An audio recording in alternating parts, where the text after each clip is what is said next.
Hey! Aujourd'hui, on va parler du rappel. Le rappel, ça fait partie des apprentissages les plus importants dans l'éducation de votre chien. Et aujourd'hui, on va travailler le rappel, mais en fait, on va pas travailler le rappel. Mais qu'est-ce qu'a dit celle-là? On va travailler plein de petits apprentissages qui vont nous permettre d'avoir le meilleur des rappels sans travailler le rappel directement. Le rappel, c'est le résultat d'un ensemble de plein de petits apprentissages. Ici, vous êtes sur une chaîne où on travaille uniquement en méthode positive et non violente, donc ça va être basé, axé sur des exercices où voilà, il y aura de la motivation, il y aura du jeu, il y aura de la complicité, de la relation, et c'est un petit peu ça, en fait, la clé secrète du meilleur des rappels. Si vous avez la meilleure des relations avec votre chien, que vous êtes considéré comme une valeur exceptionnelle pour votre chien, que c'est agréable d'être au contact près de vous, si vraiment vous avez pris le temps de comprendre ce qui plaît à votre chien et d'associer en fait tout ce qu'il y a autour de vous à quelque chose d'agréable, alors il n'hésitera pas une seconde quand vous le rappellerez.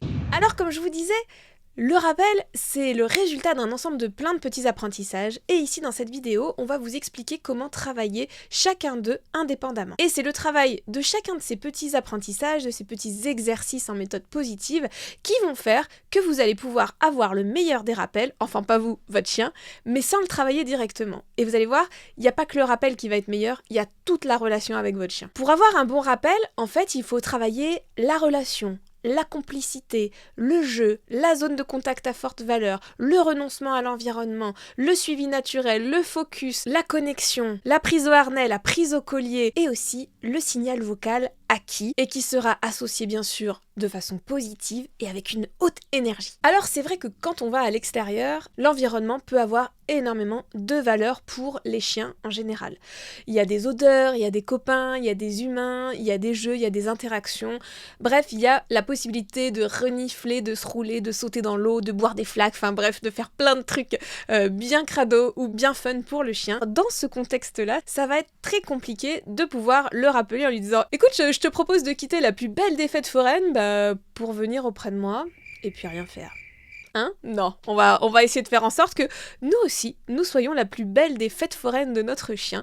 Et pour ça, eh bien, il va falloir travailler la complicité, la relation, essayer de développer des activités avec notre chien, essayer de comprendre son système de récompense. Et puis, il va falloir renforcer chacun des bons comportements que votre chien a quand il vous regarde, quand il est calme. Il va falloir faire attention à ses signaux de communication. Quand vous sentez qu'il est dans une situation compliquée, pouvoir l'extraire de cette situation, devenir la référence de votre chien, vraiment l'élément de confiance de votre chien. Essayez de toujours le mettre dans la réussite, lui éviter au maximum toutes les situations où il sera en échec. Bref, vous allez devenir un humain à très forte valeur pour votre chien et malgré que l'environnement soit la méga fête foraine, le jour où vous allez rappeler votre chien, le fait que vous ayez beaucoup de valeur à ses yeux, ça va permettre d'avoir plus d'arguments pour le rappel. Le focus, on en parle beaucoup sur cette chaîne, je vous invite à découvrir la playlist spéciale exercice focus. Le focus, c'est vraiment l'attention que votre chien va avoir spontanément, c'est-à-dire pas sous signal.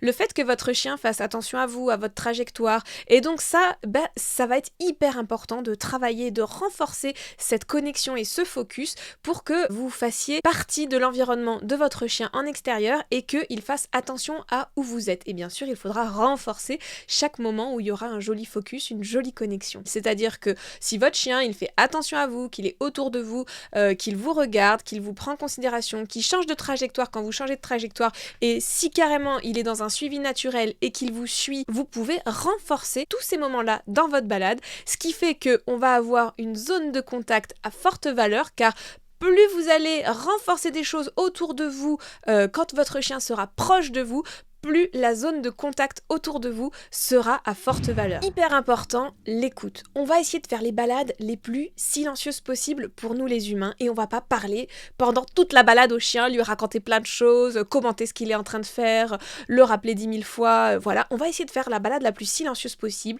de renforcer tout ce qui nous plaît, de récompenser tout ce qui nous plaît. Les récompenses ne sont pas que alimentaires, vous pouvez faire des récompenses alimentaires, des récompenses au jeu, mais ça peut aussi être de relancer le chien dans la liberté liberté de sa balade, de lui autoriser à avoir des comportements qu'il aime bien durant sa balade, comme se rouler, sauter dans l'eau, sauter dans les flaques, se rouler dans les flaques aussi. Enfin bon, bref, ça peut être hyper renforçateur de utiliser des récompenses qui vont être des comportements naturels. Ça peut aussi être parfois une interaction, un sourire, une voix douce. Il y a beaucoup de choses qui peuvent renforcer les bons comportements de votre chien, mais il faut faire varier un petit peu tout ça, et puis il faut pas se priver de la récompense alimentaire si c'est quelque chose qui plaît beaucoup à votre chien. Petit aparté, si vous avez peur que votre chien devienne obèse, on n'oublie pas qu'on prend une ration de croquettes sur soi qu'on soustrait de la ration journalière pendant les balades, comme ça on peut travailler plein de choses, on nourrit le chien intelligemment et du coup ça permet d'allier le nourrissage avec l'activité du chien. Donc ce qu'on va faire, c'est qu'on va faire en sorte de parler le moins possible pendant la balade, comme ça quand on parlera, ça aura un impact et quand on rappellera le chien notamment, eh bien il fera attention à notre voix. Parce que ça sera pas, vous savez, un bruit de fond permanent. Voilà, il va faire vachement plus attention vu que ça va être rare. À côté de ça, vous allez pouvoir travailler la discrimination et les signaux vocaux. C'est-à-dire que vous allez pouvoir, par exemple, travailler la justesse d'exécution de mouvements, comme des tricks par exemple. Salut, debout, assis, couché, oui.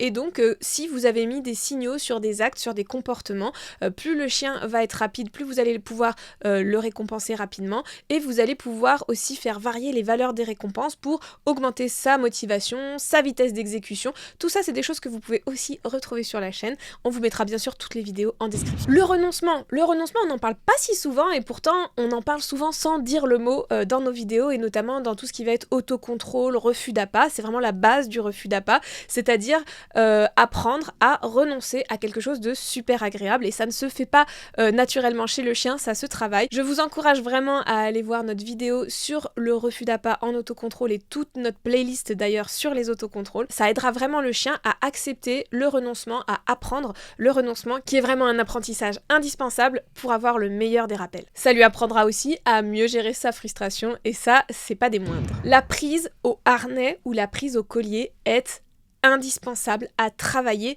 pour le rappel, parce que souvent si vous rappelez votre chien, c'est dans la plupart des cas pour le rattacher, et quand on va avoir un mouvement en avant sur son chien, souvent il va reculer, ou alors le fait qu'il comprenne qu'on va aller l'attraper pour l'attacher, il va faire demi-tour, et puis au fur et à mesure les rappels seront de moins en moins bons. Bref, vous connaissez peut-être. Donc exercice indispensable, c'est de travailler la prise au harnais ou au collier. Petite interruption dans cette vidéo pour vous inviter vraiment à vous abonner à la chaîne YouTube, parce que dans les semaines qui arrivent, on va poster des shorts, donc des vidéos d'1 minute avec des petits exercices très faciles à mettre en place pour travailler le rappel sans vraiment le travailler. Donc vraiment n'hésitez pas à vous abonner, comme ça vous serez informés de ces nouvelles petites vidéos, et vous allez voir, il y aura plein de petits exercices, ce qui fait que d'ici quelques semaines, votre chien, le rappel, ça sera finger in the nose.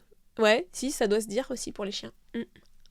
Patoun in the truffe. Ce qui va être intéressant à travailler aussi avec votre chien, un des petits apprentissages, ça va être de lui apprendre que quand vous le rappelez, il doit rester auprès de vous jusqu'à temps qu'il y ait un signal de libération. Et donc là, en renforçant à bloc le suivi naturel, c'est quelque chose que vous allez pouvoir mettre en place progressivement. Donc en gros, on rappelle, Gypsy, voilà, elle vient, on peut jouer, on peut rattacher, détacher, on peut renforcer, on peut câliner, on peut avancer, et puis quand on considère que c'est ok, eh bien on donne un signal de libération et le chien peut repartir tranquillou. Alors je dis Gypsy, mais c'est pas du tout vrai, parce que moi quand je la rappelle, c'est Poupouille.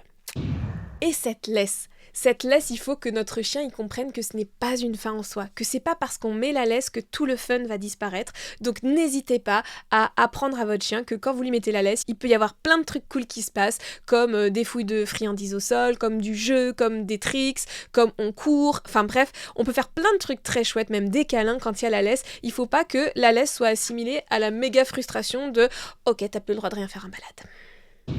Maintenant, on va parler du signal de rappel.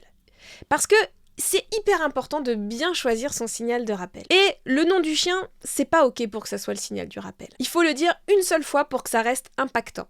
Bon, si je dis juste « oui », franchement, pour que ça soit impactant, ça l'est pas trop. Donc, moi je le dis, je crois, 4 fois de suite. « Oui, oui, oui, oui, oui ». Voilà, c'est ça mon signal.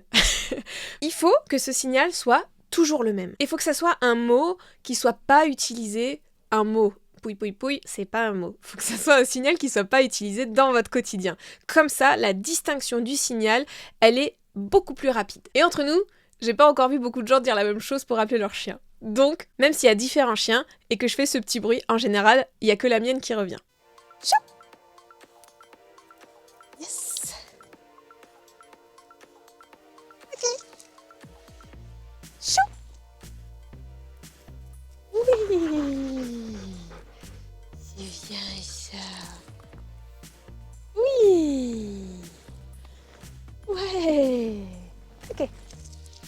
Il va falloir vraiment définir ce que vous attendez de ce signal de rappel, quel comportement précis vous souhaitez. Parce qu'un signal, ça se met sur un comportement précis. Et là, en l'occurrence, qu'est-ce que vous attendez de votre chien? Est-ce que vous voulez qu'il vienne jusqu'à vous? Est-ce que vous voulez pouvoir l'attraper? Est-ce que vous voulez qu'il reste autour de vous, comme on l'a dit tout à l'heure, jusqu'au signal de libération? Bref, ce signal de rappel, il doit être ultra précis. Enfin, ce signal doit être très peu utilisé, uniquement dans des situations où le chien va pouvoir répondre à cette demande ou en cas d'urgence. Plus vous allez l'utiliser dans des conditions où le chien pourra le faire dans la réussite, plus en cas d'urgence, le chien répondra favorablement à ce signal. Le signal finalement, c'est qu'un critère parmi tant d'autres et c'est hyper facile à travailler. En travaillant un petit peu tous les jours avec votre chien et en renforçant le fait de revenir, le fait de faire attention à vous, et puis aussi en vous amusant avec lui en balade, qu'il soit en laisse, en longe ou en liberté, et en lui apprenant que le signal de rappel est toujours suivi de quelque chose d'extraordinaire, c'est le combo gagnant pour avoir le meilleur des rappels. Maintenant, c'est à vous de jouer. N'hésitez pas à nous poser des questions en commentaire et à vous abonner à la chaîne pour pouvoir suivre tous les petits exercices qu'on va vous poster sur les shorts YouTube.